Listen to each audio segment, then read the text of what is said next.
The last checkpoint is in captivity. The galaxy adapts. Hello and welcome to GameGazm. I'm Bren. I'm Dan. And what are we looking at today, Dan? Well, today we're looking at Anima. Whoa. Well, no, we're not. Where'd you get that from? Oh, Anima. It's a typo. Once more, the same dream. Panties!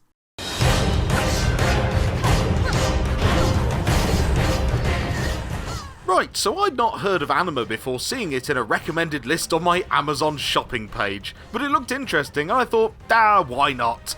As you would expect, it's nothing to write home about, and probably one of the first things you'll notice is that the voice acting is, well, bad. Unfortunately, you've come too soon. I have not finished yet. Not Resident Evil 1 bad, but no one's going to get an Oscar here. I also noticed that the artwork on the box seems a little off, like it doesn't look official. Maybe it's just me. Oh, Brendan, you know not to trust your Amazon shopping page. That's how you ended up with that porcelain vagina. You take on the role of an unnamed girl called the Bearer, and she is accompanied by a book that contains the trapped spirit of Ergo Mundus, who is perhaps the perviest mouth breather ever to grace the gaming screen, constantly hitting on the Bearer by making terrible sleazy comments, and he even tells her that he touches her in her sleep. I assure you, nothing has come close or done anything to you while you slept, except me. Okay, whoa, what? Who writes this? I don't know, but seriously, the Bearer has got a lot to bear when it comes to this class act twat. As mentioned, some of the dialogue is cringy as fuck, and when Ergo Mundus started singing, I can kill anything.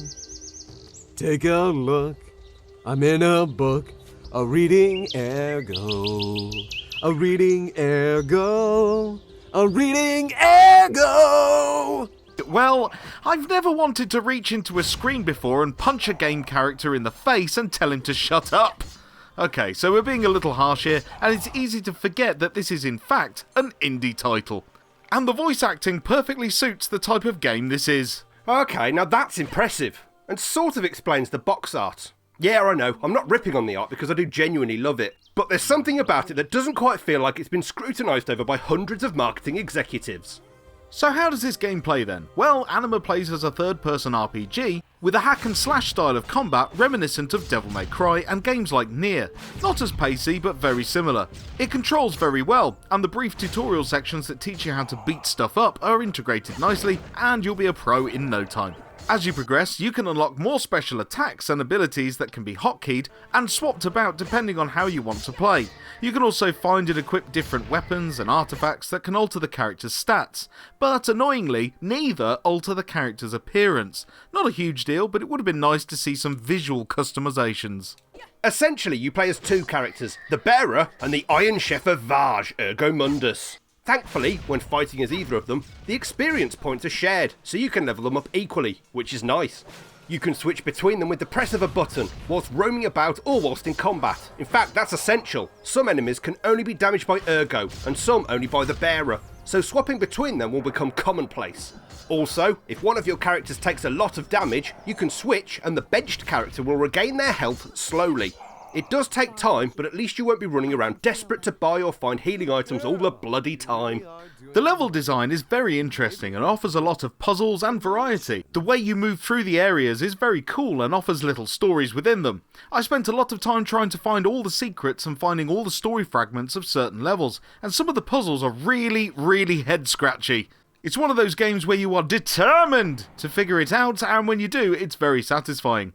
The short stories that are within the levels are really interesting, and this first one was very haunting. It was all about a doll maker that makes dolls that are so lifelike, and then the story takes a very twisted turn. I won't spoil it, but this is just one of the tales that run throughout the game.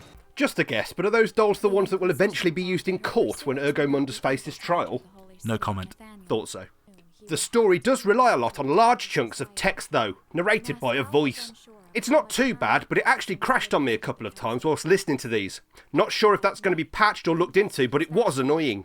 This big open field was a stunning area to discover. It looks crisp and beautiful, and it offers connecting paths to dungeons that can be explored, and it's covered in enemies to slap about.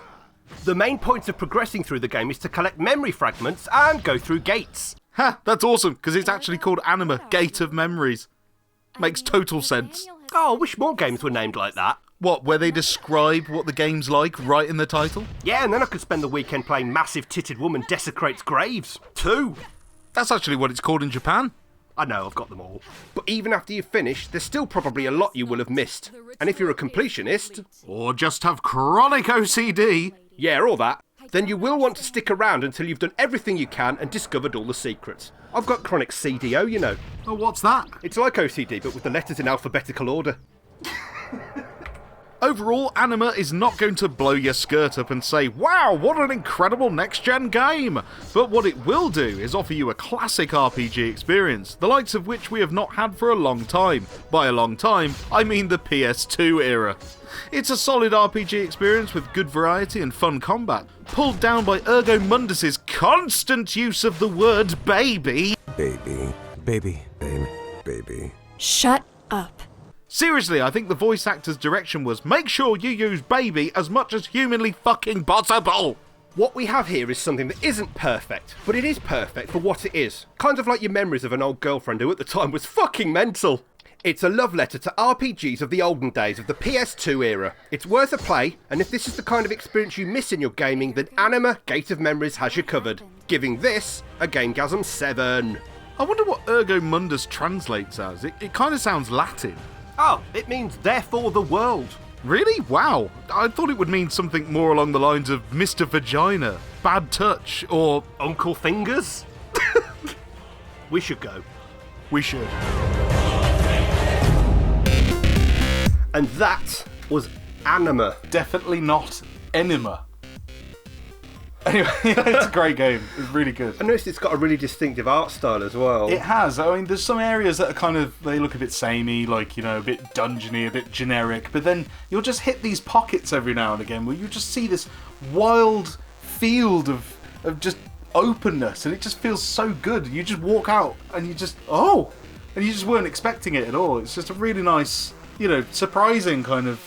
nice and open and free and... Yeah, I mean, it does have its corridor, its typical corridor dungeony-esque gameplay and stuff, but those open areas are really, really nice, and the enemies keep respawning and stuff, and you can keep grinding up your character and that. What's this close to, RPG-wise? Well, I've heard it like being kind of compared with a game called Nier. I don't know if you remember that on the PlayStation 3. It's kind of like that. Two characters that both complement each other power-wise, and one of them's a demon, one of them's, you know, it's very similar.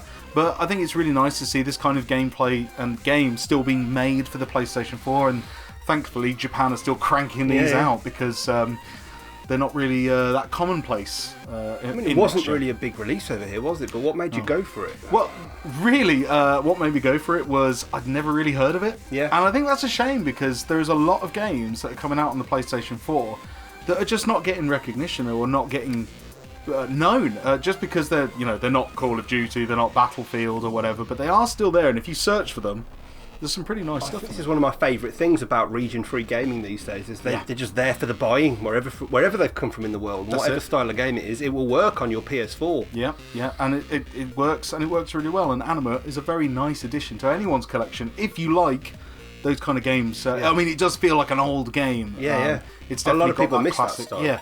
Yeah, if you miss bad voice acting and really like classic RPG gameplay stuff, then I can't recommend it higher. It's really good. So anyway, that's all the time we've got for today. I really hope you enjoyed this review.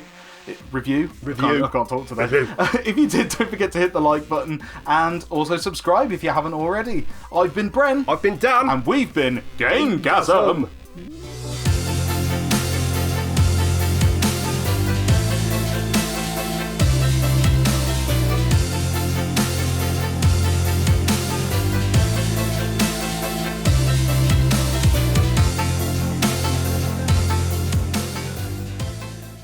I can kill anything.